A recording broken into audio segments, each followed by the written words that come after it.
Hey everyone, this is Harry. In the upcoming video, I realized I made a couple mistakes and wanted to address them clearly.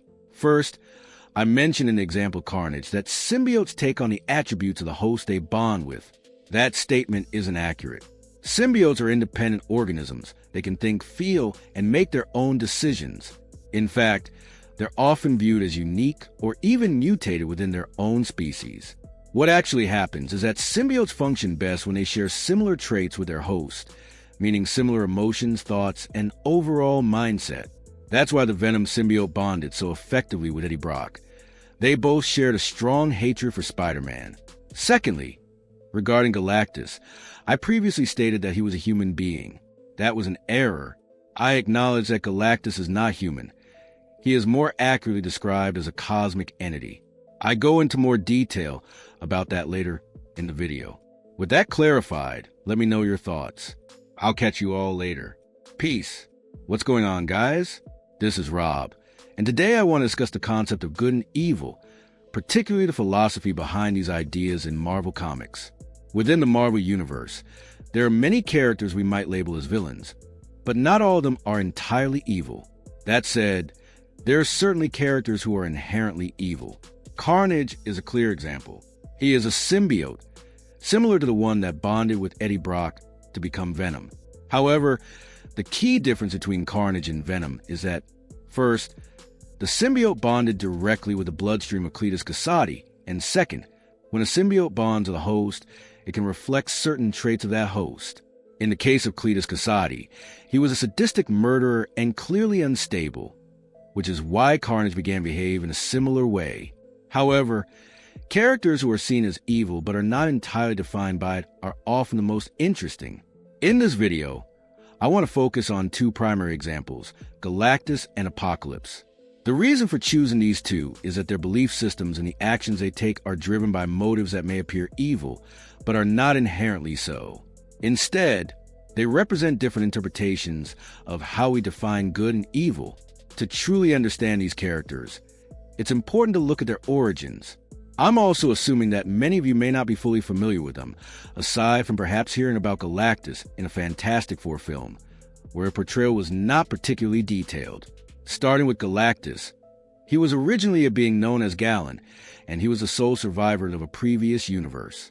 One key concept to understand is that within Marvel Comics, there are cosmic entities like the Living Tribunal, which exists below the One Above All, a figure that essentially represents a godlike presence in the Marvel Universe.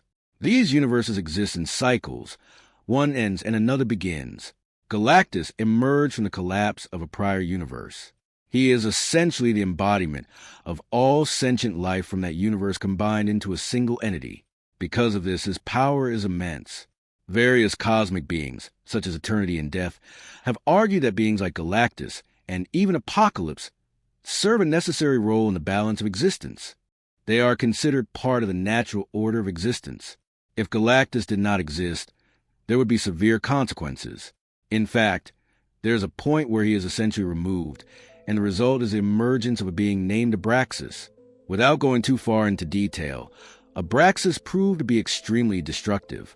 Galactus, in order to survive, must travel from planet to planet, consuming their life force before moving on. He does not act out of desire to cause suffering. Rather, he does it because it is necessary for his survival. Apocalypse, on the other hand, has a slightly different background. He is considered, for all intents and purposes, the first mutant. When he was born, he was rejected by his tribe due to his appearance. Gray skin, blue lips, and distinct lines across his face. His physical features at birth are consistent with how he is typically depicted. After being abandoned, he was taken in by a group known as the Sandstormers. Their leader, Baal, adopted and raised him. This group followed a very strict Darwinian philosophy, believing that only the strongest are worthy of survival. This belief deeply influenced Apocalypse and became central to his worldview. The reason I chose Apocalypse, despite his extreme perspective, is because his ideas align with what many would describe as an evolutionary standpoint. He argues that those who are unable to survive are not meant to. Darwinism presents a similar concept. Evolution is not random or arbitrary. It is not a process where life is simply thrown together without direction and left a chance to determine the outcome. Evolution is a process of progression. It produces organisms, and if a particular organism cannot survive, it eventually dies out. Evolution then continues, making adjustments and trying again. If a life form is capable of surviving in an environment, it thrives, grows, and continues to evolve into something more advanced.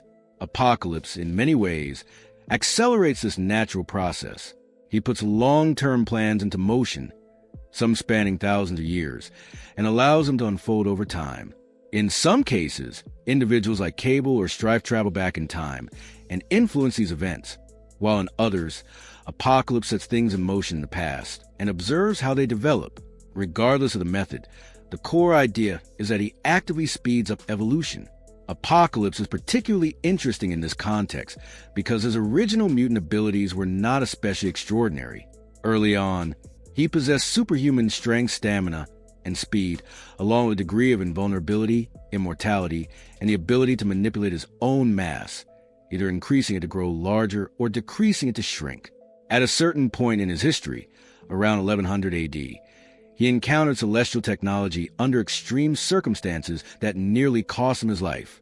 Through this encounter, he was able to merge with the technology, which significantly enhanced his abilities. During this time, he was approached by a celestial known as Exitar, who presented him with a choice: accept these powers with the understanding that there would be a cost in the distant future, or walk away and forget everything he had learned up to that point. Of course, he accepted, and as a result, he was granted a wide range of new abilities. He gained control over his molecular structure, allowing him to modify himself in almost any way imaginable, short of manipulating time or altering reality itself. Over time, he also became highly intelligent, largely due to the knowledge and experience he accumulated across thousands of years. In fact, many characters within Marvel Comics exist as a direct or indirect result of his actions. That said, returning to the main point, the argument that Apocalypse is inherently evil is essentially the same as claiming that evolution itself is inherently evil. While it's possible to argue that some of his actions, such as introducing the legacy virus through the techno-organic virus or eliminating individuals who might have otherwise survived, are morally wrong, the broader perspective raises a different question. Humans in the Marvel Universe are not mutants, and given the increasing number of mutants being born, one of two outcomes seems likely. Either humanity will eventually be replaced, or humans will begin to develop mutant abilities over time. In either case, ordinary humans, those without powers, would ultimately disappear as a result of natural progression. This leads to an important question. Is there truly a difference between what Apocalypse is trying to achieve and what evolution has been doing since the earliest forms of life on Earth, going back to something as simple as the first amoeba? Similarly, Galactus is not inherently evil. First, he is not even human, and more importantly, he is a fundamental part of the universe. His existence is as natural as that of a black hole, something that must exist as part of the structure of reality. He consumes life and destroys planets and entire solar systems, but he does so purely as a means of survival. To argue that his actions are wrong is essentially to claim that any being trying to preserve its own existence is wrong, which contradicts what I would consider a fundamental aspect of survival and, more broadly, humanity. When we start examining the details of right and wrong, the discussion becomes even more complex. Stepping slightly away from Marvel Comics and looking at this from a philosophical perspective, the concepts of right and wrong are largely shaped by the societies we live in.